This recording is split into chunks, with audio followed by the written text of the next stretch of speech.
বিশ্বনবী পাগলের মতো একবার হাউজে কাসারে যাবেন, একবার সিরাতে যাবেন, একবার পুলসিরাতের দিকে, একবার হাউজে কাউসারের দিকে পাগলের মতো দৌড়াতে থাকবেন।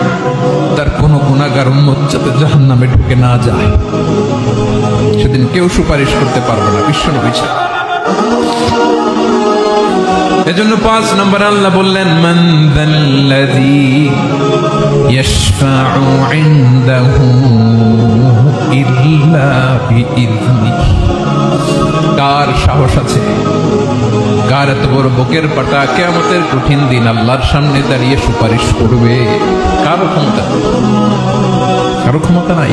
বিশ্বনবী সেদিন সিজদায় পড়ে উম্মতের জন্য কাঁদবেন, সবাই কাঁদবে, নফসি নফসি, আল্লাহ আমারে বাঁচাও, আল্লাহ আমারে বাঁচাও। বিশ্বনবী বলবেন, উম্মতি উম্মতি।